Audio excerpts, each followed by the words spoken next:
Meus irmãos, minhas irmãs, muita paz para todos, uma boa noite. Estamos mais uma vez reunidos através da live do Centro Espírita Maria Madalena para, na noite de hoje, explanarmos mais um estudo do Evangelho segundo o Espiritismo, obra codificada por Allan Kardec, para a nossa reflexão e colocarmos no dia a dia tudo o que aqui estudaremos na noite de hoje. E como sempre fazemos na abertura do nosso estudo de hoje, vamos fazer a nossa prece, vamos fechar os nossos olhos, elevar o pensamento a Jesus, que é o nosso mestre, nosso guia e modelo, e agradecer a ele a oportunidade que neste momento recebemos para o estudo do seu Evangelho, através do Evangelho segundo o Espiritismo. Que os nossos lares, recebendo neste instante a sua infinita misericórdia, transcorra em paz, em harmonia, para entendermos o que a espiritualidade nos passou na mensagem que leremos na noite de hoje.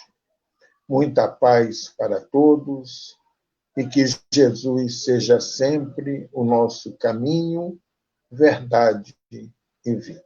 Graças a Deus e graças à nossa mentora Maria Madalena.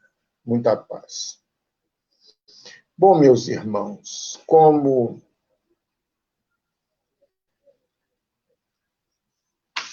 vamos estudar hoje o item, não é, que é o capítulo 16, não se pode servir a Deus e a Mamon. O item que estudaremos hoje é o item 7. Como sempre fazemos, vamos ler todo este item e depois retornaremos e, relendo parágrafo por parágrafo, iremos fazendo os nossos comentários. Então, o título desse item que estudaremos hoje é Utilidade Providencial da Riqueza. Provas da riqueza e da miséria. Item 7. Se a riqueza houvesse de constituir obstáculo absoluto à salvação dos que a possuem, conforme se poderia inferir de certas palavras de Jesus, interpretadas segundo a letra e não segundo o espírito. Deus, que a concede, teria posto nas mãos de alguns um instrumento de perdição, sem apelação nenhuma, ideia que repugna à razão. Sem dúvida, pelos arrastamentos a que dá causa, pelas tentações que gera e pela fascinação que exerce, a riqueza constitui uma prova muito arriscada, mais perigosa do que a miséria. É o supremo excitante do orgulho, do egoísmo e da vida sensual. É o laço mais forte que prende o homem à terra e lhe desvia do céu os pensamentos. Produz tal vertigem que, muitas vezes, Aquele que passa da miséria à riqueza esquece de pronto a sua primeira condição. Os que com ele a partilharam, os que o ajudaram, e faz-se insensível, egoísta e vão. Mas, do fato de a riqueza tornar difícil a jornada, não se segue que a torne impossível e não possa vir a ser um meio de salvação para o que dela sabe servir-se, como certos venenos podem restituir a saúde se empregados a propósito e com discernimento. Quando Jesus disse ao moço que o inquiria sobre os meios de ganhar a vida eterna, desfaze-te de todos os teus bens e segue-me. Não pretendeu, de certo, estabelecer como princípio absoluto que cada um deva despojar-se do que possui e que a salvação só a esse preço se obtém. Mas apenas mostrar que o apego aos bens terrenos é um obstáculo à salvação. Aquele moço, com efeito, se julgava quite porque observara certos mandamentos e, no entanto, recusava-se à ideia de abandonar os bens de que era dono. Seu desejo de obter a vida eterna não ia até ao extremo de adquiri-la com sacrifício. O que Jesus lhe propunha era uma prova decisiva, destinada a pôr a nu o fundo do seu pensamento. Honesto pensamento. Ele podia, sem dúvida, ser um homem perfeitamente honesto, na opinião do mundo. Não causar dano a ninguém, não maldizer do próximo, não ser vão, nem orgulhoso. Honrar a seu pai e a sua mãe. Mas não tinha a verdadeira caridade. Sua virtude não chegava até a abnegação. Isso o que Jesus quis demonstrar. Fazia uma aplicação do princípio. Fora da caridade não há salvação. A consequência dessas palavras, em sua acepção rigorosa, seria a abolição da riqueza por prejudicial à felicidade futura e como causa de uma imensidade de males na terra.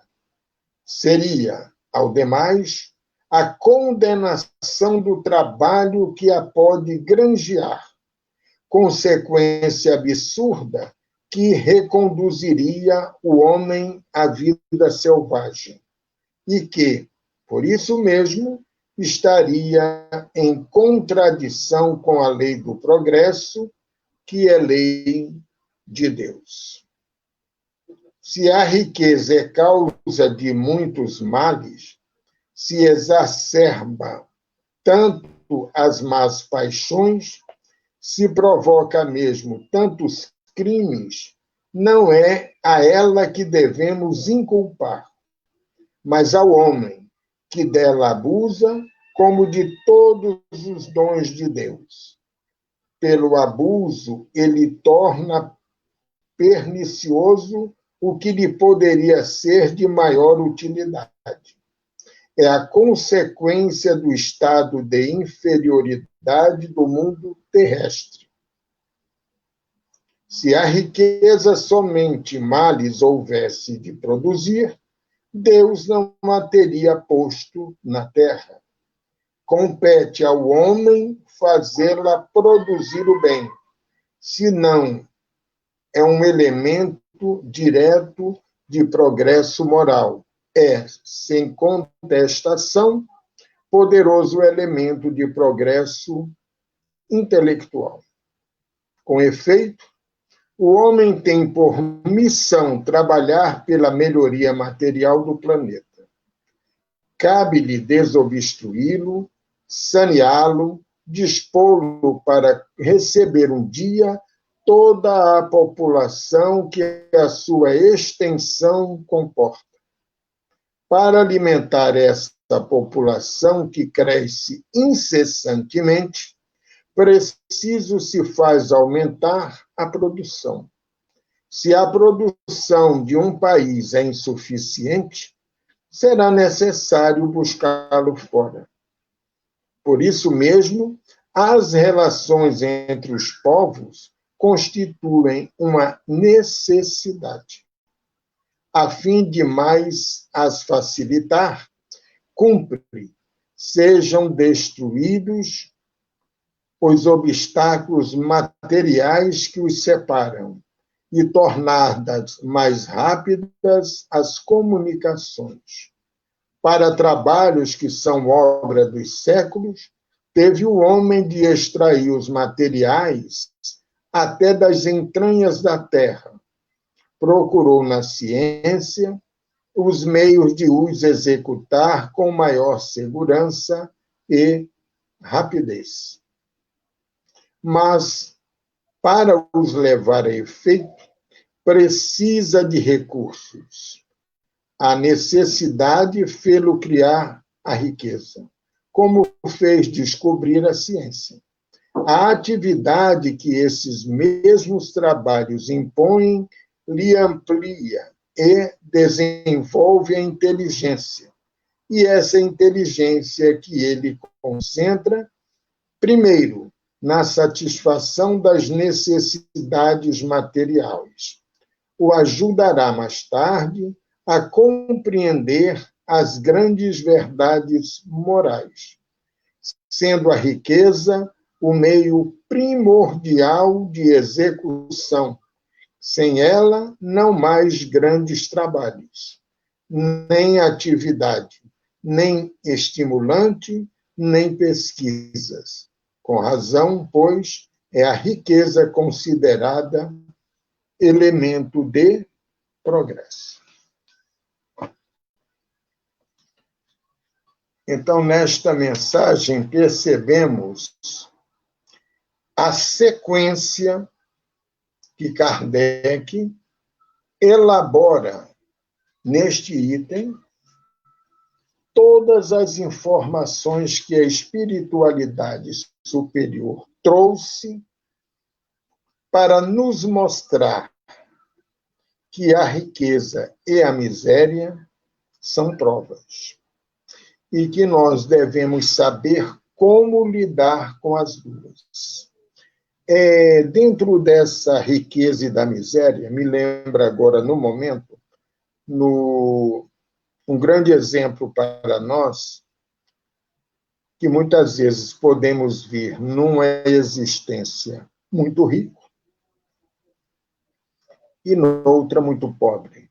E um exemplo claro desta informação é quando nós lemos o livro Há 2000 anos, o senador Públio Lentulus, né? Ele vai lá para a região, lá para onde Jesus habitava, com a sua família, era senador do maior império do mundo naquela época, o Império Romano. E ele um senador, quer dizer, era um homem de elite, muito rico, muito poderoso.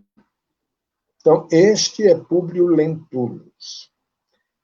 Quando desencarna, na existência seguinte, no livro 50 anos depois, ele reencarna como um escravo, nome Nestório. E este mesmo espírito, nestas duas existências, é o espírito que nós conhecemos como Emmanuel,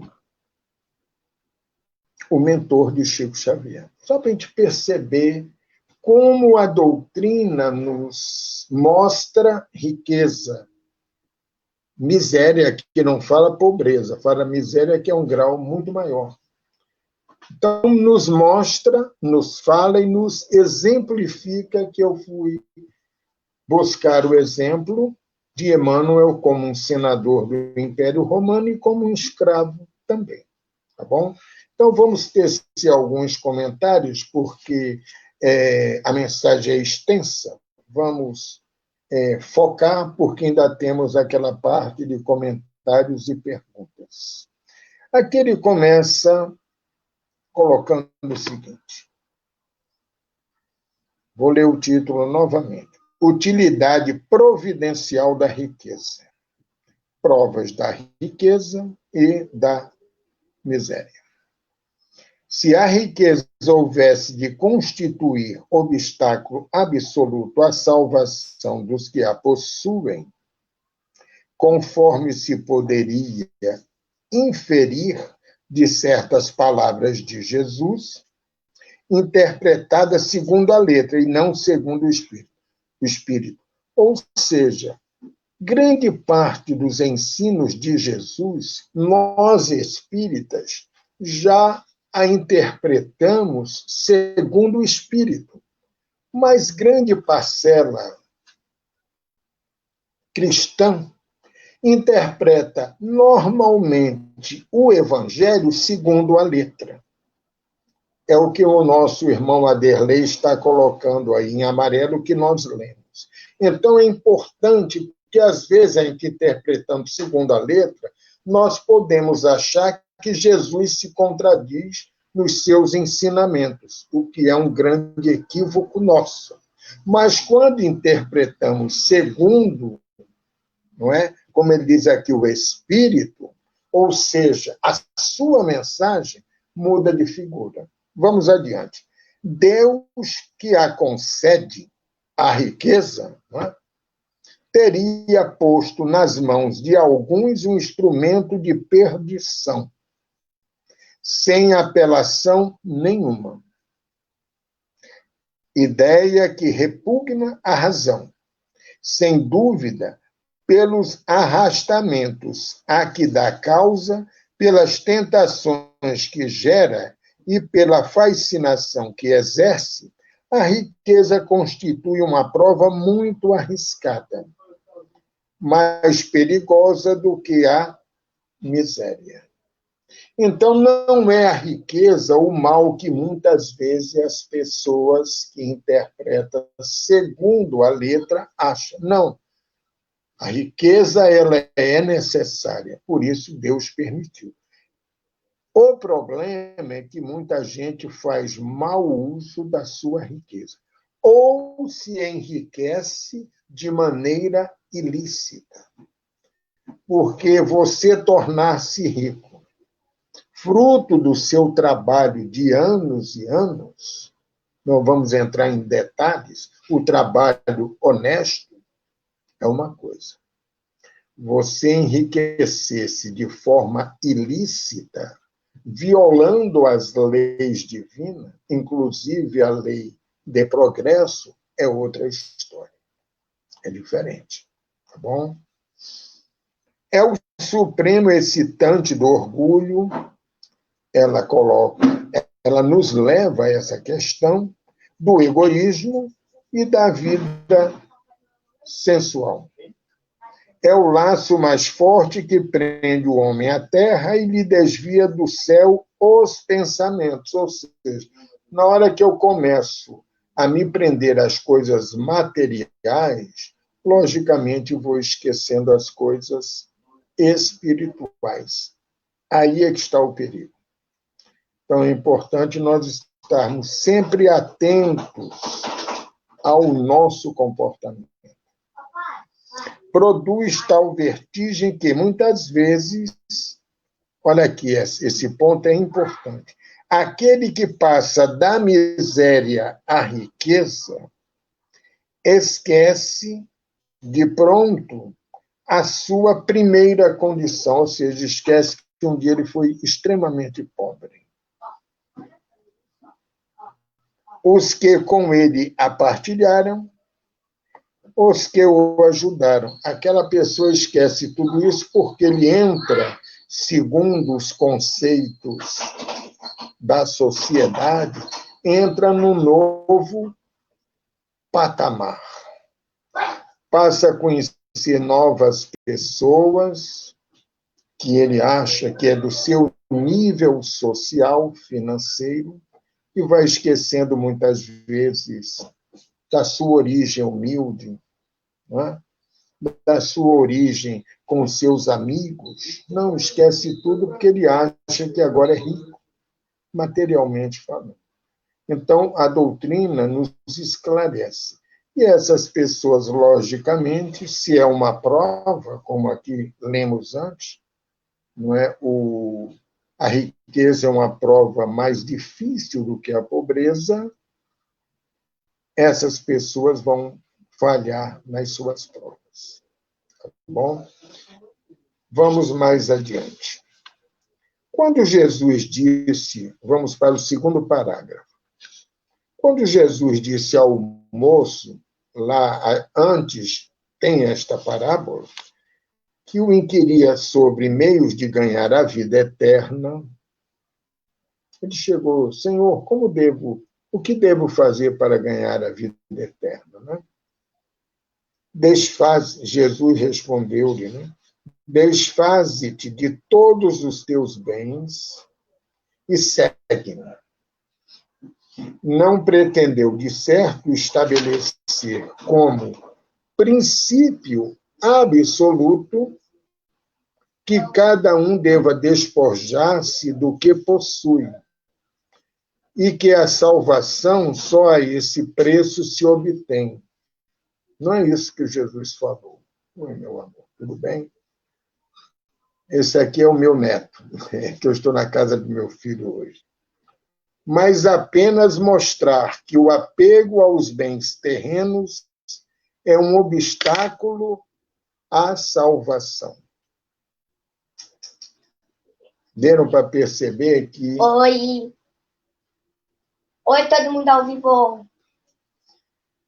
Então, esse grandioso obstáculo à nossa salvação é criado por nós.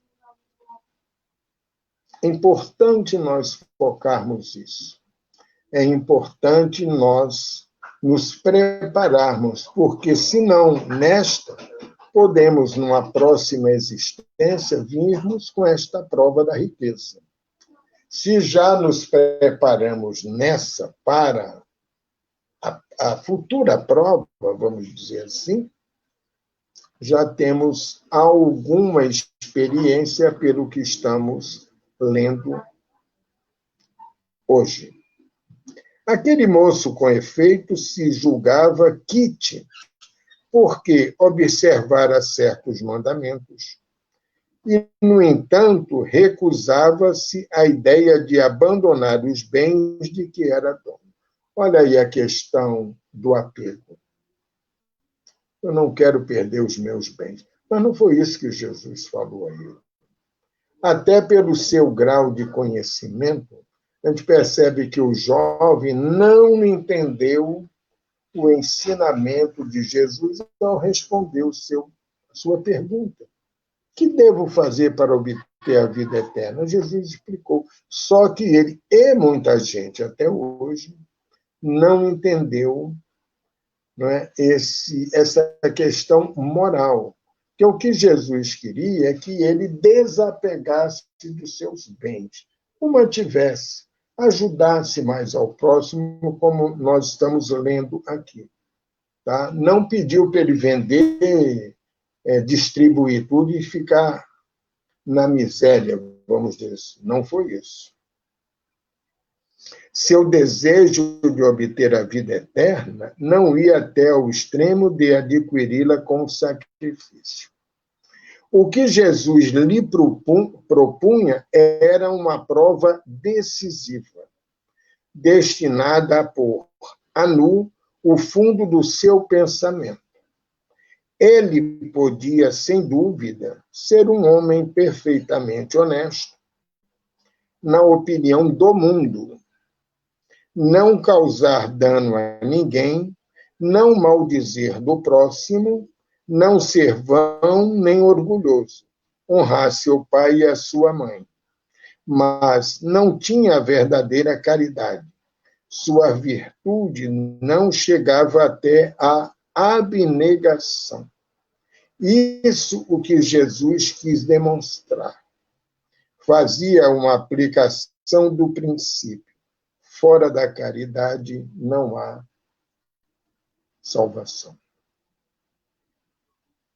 Um detalhe importante que eu vejo, quando nós saímos de nossa casa para ir a uma casa espírita, vamos ficar no espiritismo, que é a nossa doutrina, ou qualquer templo religioso, nós temos que entrar em sintonia com Jesus e dizer: Senhor, estou à sua disposição. Fazer aquela famosa pergunta que Paulo, na época ainda era Saulo de Tarso, fez a Jesus no deserto: Senhor, que queres que eu faça? Você vê que ele não propôs: eu só posso fazer isso. Não. Senhor, que queres que eu faça? Podemos fazer o mesmo quando adentrarmos a nossa casa espiritual, para ser um instrumento da espiritualidade no trabalho mediúnico, em qualquer situação. Senhor, que queres que eu faça? Porque a tarefa vem. Com certeza. E nós a executaremos dentro, não é, daquilo que podemos, daquilo que estamos aptos a realizar. Porque é um longo aprendizado educativo, que é saber utilizar de forma correta a nossa mediunidade. Ok? Se a riqueza é causa de muitos males, se exacerba tanto as más paixões, se provoca mesmo tantos crimes, não é a ela que devemos inculpar. Não é culpar: isso aconteceu porque eu sou rico. Não é isso. Mas ao homem. O erro é nosso, não da riqueza. E muitas vezes nós jogamos a responsabilidade na riqueza. Não, nós é que não a estamos utilizando de uma forma correta. Ao homem que dela abusa, como de todos os dons de Deus. Olha o que ele colocou aqui. Nós abusamos da riqueza e também de todos os dons que Deus nos deu, para termos a riqueza moral, a riqueza do dever cumprido diante de Deus, nosso Pai. Com efeito, vamos para mais um parágrafo. O homem tem por missão trabalhar pela melhoria material do planeta. Uma outra situação, completando o que comentamos até agora. Cabe-lhe desobstruí-lo, saneá-lo, dispô-lo para receber um dia toda a população que a sua extensão comporta. Isso, com certeza, Deus já planejou isso tudo. Porque eu não tenho noção da população do planeta na obra, aliás, na época em que esta obra foi lançada. 1864, século XIX. Hoje já ultrapassamos a casa dos 7 bilhões e meio de espíritos reencarnados. E a gente percebe que ainda há muito espaço no planeta. Agora, o que ocorre conosco é que o homem quer cada vez se apoderar materialmente de terras, tomar do outro o que não lhes pertence. Essa é a questão. Nós não entendemos que este planeta foi criado para nós vivenciar nele a nossa evolução, o aprendizado, a reencarnação, e não achar que a Terra é minha, isso é meu. Não, isso fica aí. É útil para nós e compete a nós, a cada existência, aprimorar o nosso planeta, a nossa casa planetária, para o próximo que estiver reencarnando, usufruir os bens melhores do que nós já usufruímos. Então, é o quê? Utilizar bem a nossa riqueza e regressarmos de volta à espiritualidade tranquilo, cumprimos uma etapa. Saneamos, como diz aqui também, a nossa casa planetária. A gente percebe que ainda não é isso, né? Que atravessamos mares poluídos, incêndios em florestas, né? Uma série de questões que nós poderíamos, já com a nossa evolução intelectual, estar utilizando bem isso. Nós estamos em 2020. Vamos dar um pulinho de 50 anos atrás, 40 anos. A gente não via lixo nas ruas, não é o lixo de alimento, não. Lixo de material de informática, computadores, impressoras. Não tinha isso. Hoje já temos. Porque o homem inventou, lógico, faz parte da lei de progresso, mas também não inventou paralelo, ou seja, um computador que eu compro hoje, ele tem uma vida útil, como nós. Quando ele não puder mais funcionar, deveríamos já ter uma forma de reciclá-lo, aonde deixar, sabe? Todo esse processo que faz parte do progresso. Mas não, continuamos jogando tudo na rua, no lixo, como também hoje já existe o lixo espacial.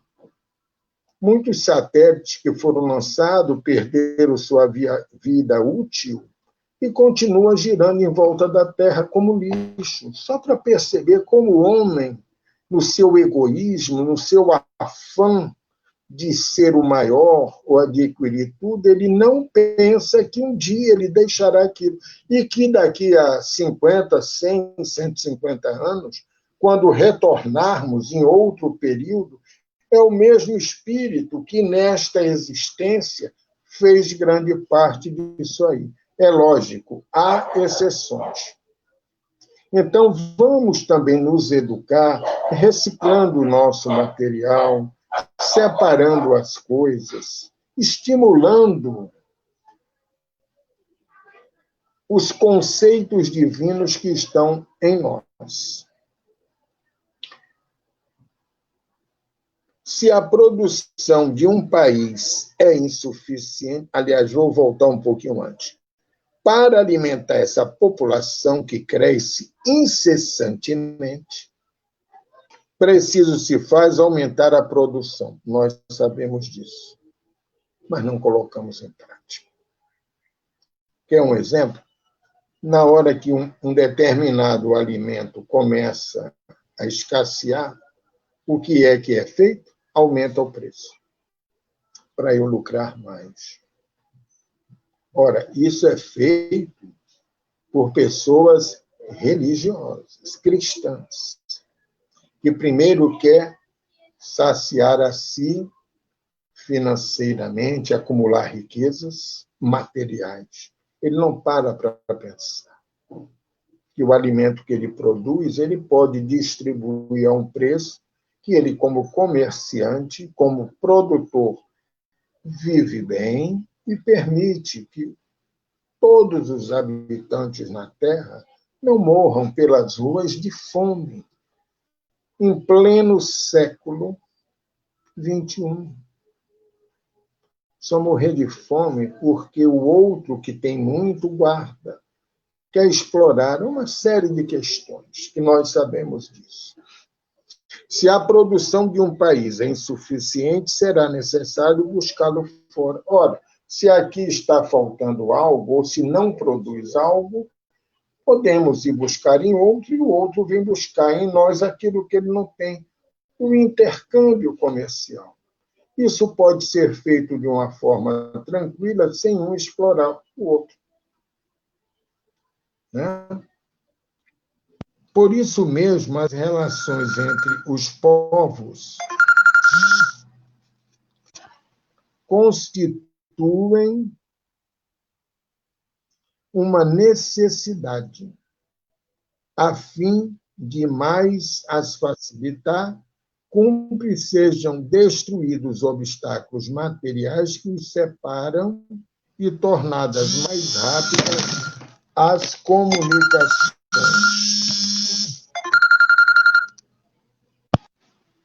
Desculpem que de vez em quando tem uns telefones que entram que não é da minha relação, mas infelizmente agora aconteceu, ofertando produtos, até dentro do que nós estamos comentando, ok? A fim de mais facilitar, cumpre sejam destruídos obstáculos materiais que os separam e tornadas mais rápidas as comunicações. Hoje é um exemplo. Nós estamos falando aqui, através de uma live, né? E o celular e as comunicações hoje tornaram-se muito rápidas, né? Em relação a 15, 20, 30 anos atrás. Faz parte da lei do progresso. Mas o homem tem que equacionar tudo isto melhor, porque enquanto há locais em que sobram informática, sobra computadores e tais, ainda temos no planeta locais que não existe o celular, as pessoas não têm, informática muito menos. Nós já poderíamos estar equacionando essas questões, mas ainda achamos que não é o momento e que tem pessoas que não precisam ter tudo isso. É uma questão de evangelizar esses irmãos também. Mas, para os levar a efeito, precisa de recursos. A necessidade fê-lo criar a riqueza, como fez descobrir a ciência. O homem, né? Nas nossas necessidades, criamos a riqueza, porque ela é necessária, vimos aqui, né? Só que ainda não sabemos como utilizá-la, tá bom? E a ciência também. E, para finalizar, sendo a riqueza o meio primordial de execução, sem ela, não mais grandes trabalhos, nem atividade, nem estimulante, nem pesquisa. Com razão, pois, é a riqueza considerada elemento de progresso. Fechamos esse item com esta frase. A riqueza é elemento de progresso. Agora, nós temos que saber como utilizar esta riqueza para o nosso bem, para o bem do nosso próximo, como Jesus exemplificou ao jovem, que não entendeu o seu ensinamento. Então, a riqueza não é danosa, porque foi criada por Deus. Nada que Deus cria nos prejudica. O que muitas vezes nos prejudica é o mau uso que fazemos da riqueza. Quando acumulamos bens, mais bens, e ao outro não damos o direito que ele também tem, porque é filho do mesmo Deus que nos criou. Aí é a nossa grande questão moral. Mas estamos trabalhando para que a cada dia este processo seja colocado em prática. Por isso estamos aqui estudando na noite de hoje. Tá? Agradecemos a oportunidade de explanarmos o item de hoje e, a partir de agora, nós nos colocamos à disposição para responder alguma pergunta ou algum comentário que alguém que está participando queira colocar. Tá bom? Ronaldo, perguntamos como as pessoas veem a riqueza e a Rejane respondeu. Segue a resposta dela. Eu vejo como uma coisa boa, desde que saibamos usufruir de maneira correta. É isso aí. Saibamos usufruir, permitindo que o outro também usufrua da mesma riqueza. O poder não seria mais perigoso do que a riqueza, porque a riqueza é necessária ao progresso. Cida, a riqueza o poder depende daquilo que nós focamos na palavra poder. Por exemplo, poder de a pessoa ser poderosa é uma coisa, poder realizar um trabalho, não é? Poder ser útil, não é? Poder ajudar ao próximo também é poder. Agora, o poder de mandar, o poder de querer ser o dono é outra questão. A primeira questão é o quê? A questão moral. Porque Deus nos dá o poder de utilizar as suas leis em benefício do próximo e de nós mesmos, ok? Carlos Leite. Pouco com Deus é muito, o importante dividir com quem esteja necessitado. Essa é a forma de ser caridoso e, quando é feita de forma despretensiosa, a satisfação vem de imediato. Concordo. O Carlos, é isso mesmo. A grande parcela da humanidade tem que saber como utilizar todo esse processo. E a riqueza moral é que nos leva a esse questionamento e trabalhar para tirarmos da face da terra o uso mal da riqueza que Deus nos deu. Vamos ver se numa próxima existência, se passarmos pela prova da riqueza, teremos que utilizá-la bem, ok? Luiz Carlos Nascimento. Irmão orador, acredito que o mal não está na riqueza e também não está na pobreza. O problema, com certeza, é o atraso espiritual do ser humano. É isso aí. Também é isso aí. Também. Um exemplo que nós temos, ô Luiz Carlos, é o Chico Xavier. Um dos maiores exemplos. Um homem que viveu do seu salário de aposentado como funcionário público e um instrumento para, através do trabalho espiritual, arrecadar dinheiro importante, alimento, para distribuir entre os necessitados. É assim que nós temos que fazer. Ok? Manuel Esteves de Magalhães. Ainda estamos muito distante disso. Infelizmente, na ânsia do poder, o homem busca egoisticamente a satisfação das suas necessidades do momento, como se não houvesse amanhã. É isso mesmo. Deus, tudo que tem aqui foi colocado por Deus. O ouro, a prata, o diamante, o petróleo, tudo. A riqueza material, tudo aí. Só que nós não sabemos utilizar tudo isso que Deus nos colocou. E vamos nos perdendo. O homem não tem a noção de que a sua vida há um tempo determinado. O dia que ele perceber isso, começará a mudar suas questões filosóficas. Tá bom? Luiz Carlos Nascimento. Irmão, também uma questão de educação.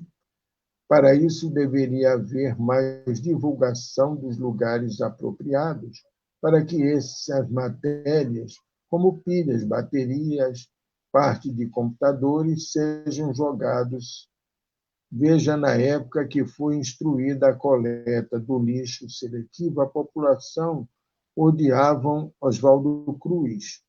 E mesmo até hoje, essa falta de educação continua.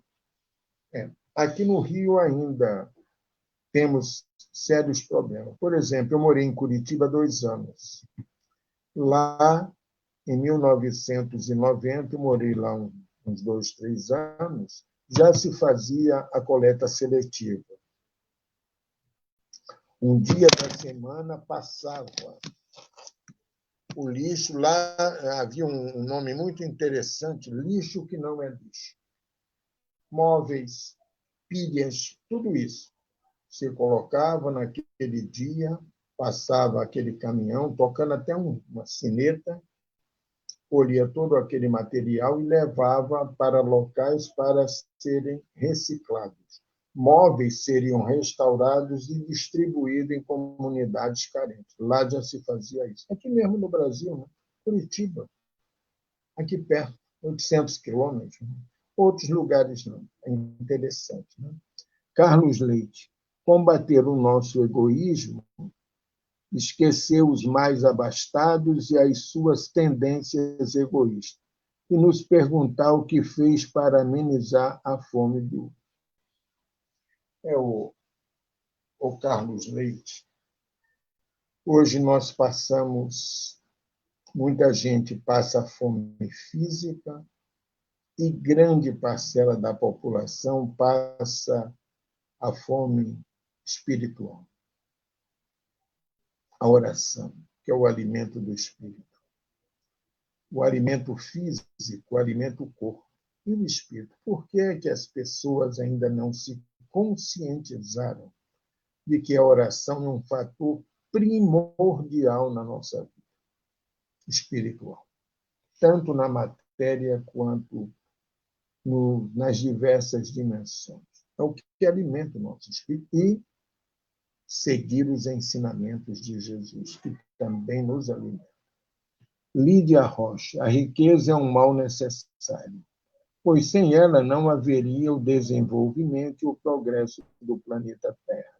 O orgulho, a soberba e o egoísmo é que causam problema para o homem usá-la de forma correta. É isso mesmo, Lívia. Percebemos, né? Isabel Cristina Marzola. Concordo com o irmão Ronaldo, a questão é moral, envolve caráter. Só para nós percebermos o quanto essas palestras, o estudo que é feito através do que hoje chamamos live, o quanto ela está nos fortalecendo, nos esclarecendo. É o ponto assim primordial que eu vejo nessa pandemia, que muita gente condena. Eu não sou desse time, vamos dizer assim, porque se a pandemia está aqui, houve uma autorização de Deus. Primeira coisa. Segundo, se hoje estamos falando na live, é porque buscamos outros caminhos para manter essa relação. Estamos fazendo isso. Então, eu sempre olho o lado positivo. O porquê disso? Lógico, desencarnes, muitas questões. Não tem como nós dialogarmos agora, mas sempre vamos olhar o lado divino, o lado do nosso Pai mostrando muitas questões para nós. Janaína Souza. A riqueza é algo complicado para quem não tem um entendimento de um ser não espiritualizado, pois ele, não tendo esse saber, provavelmente não saberá dividir ou para qual o verdadeiro propósito da riqueza. Para um materialista, a riqueza é só dele, para gozar de boas coisas materiais. É isso mesmo. ou Janaína, Luiz Carlos Nascimento. Mas no Sul, devido à imigração europeia, o povo tem outra educação, coisa que aqui no Rio não acontece. Além de jogarem também nos mares, rios, e quando chove invade as casas. É isso mesmo, o Luiz Carlos. É um trabalho de muita paciência nossa para educar esses irmãos, principalmente quando muitos vão às casas espíritas buscar a sua cura, buscar a cura do seu corpo físico. Janaína quis dizer o qual verdadeiro. Ok, Janaína. Compreendeu? E nós estamos lá para dar essas orientações e pedir que as pessoas realizem, trabalhem nossas renovações. Márcia Cristina, prece, conhecimento é alimento da alma. Ok. Então, pelo nosso horário, nós vamos, Luiz Carlos Nascimento, irmão, no Sul, devido à imigração europeia, o povo tem outra educação. Concordo. Você vê o exemplo no Sul, no início do século passado, quando vieram muitos irmãos da Europa, as terras aqui foram distribuídas para todos de graça. Olha que belo exemplo. Então, não tem por que brigar pela terra. Bom, então vamos agora à nossa irradiação e nossa prece para encerrarmos a nossa reflexão na noite de hoje. Vamos elevar o nosso pensamento a Jesus.